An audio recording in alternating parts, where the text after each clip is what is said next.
ఊహించినట్లుగానే Australia విధ్వంసకర batter world cup winner Travis హెడ్ను Sunrisers Hyderabad కొనుగోలు చేసింది.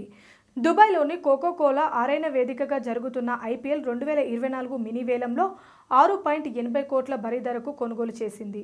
2 కోట్ల కనీస ధరతో వేలంలోకి వచ్చిన అతని చెన్నై సూపర్ కింగ్స్తో పోటీ పడి మరీ దక్కించుకుంది. టీమ్స్ ఓనర్ కావ్య మన్నోత్తో టీం మేనేజ్మెంట్ వ్యూహాత్మకంగా వ్యవహరించి ట్రావిస్ హెడ్ను తీసుకుంది. సన్ రైజర్స్ హైదరాబాద్కు ఓవర్సీస్ బ్యాటర్ అవసరం ఉంది. డేవిడ్ వార్నర్, జానీ బెయిర్స్టో తర్వాత ఆ స్థాయి ఓపెనర్లు సన్ రైజర్స్ హైదరాబాద్కు లభించలేదు. గత సీజన్లో మయాంక్ అగర్వాల్, అభిషేక్ శర్మ ఓపెనింగ్ చేసినా సరైన ఆరంభాలు అందించలేకపోయాయి. ఈ క్రమంలోనే ధాటిగా ఆడగలిగే ట్రావిస్ హెడ్ను సన్ రైజర్స్ టార్గెట్ చేసి సొంతం చేసుకుంది. హైదరాబాద్ పిచ్ బ్యాటింగ్కు అనుకూలంగా ఉంటుంది. ఈ వికెట్ ట్రావిస్ హెడ్ శైలికి సరిగ్గా సరిపోతుంది.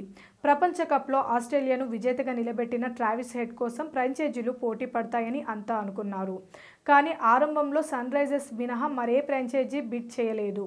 2 కోట్లు కనీస ధరతో అతని సొంతం చేసుకుంటుందనగా చెన్నై సూపర్ కింగ్స్ వ్యూహాత్మకంగా వ్యవహరించి పోటీలోకి వచ్చింది.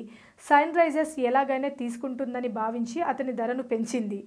చెన్నై పోటీ పడడంతో ట్రావిస్ హెడ్ 6.80 కోట్ల భారీ ధర పలికాడు. ట్రావిస్ హెడ్ను తీసుకోవడం, సన్ రైజర్స్ హైదరాబాద్ తీసుకోవడం కలిసొచ్చే అంశమని క్రికెట్ విశ్లేషకులు అభిప్రాయపడుతున్నారు.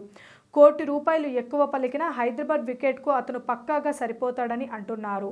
అతను పార్ట్ టైం బౌలర్గా కూడా జట్టుకు ఉపయోగపడతాడని చెబుతున్నారు.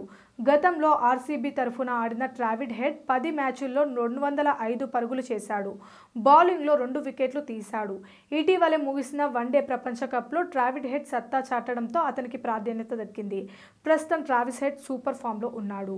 Please subscribe Pragna Media. Please like, share, subscribe to Pragna Media. Pragna Media, please do like, share and subscribe. Please subscribe to Pragna Media. Please like, share and comment if you like the video. Pragna Media.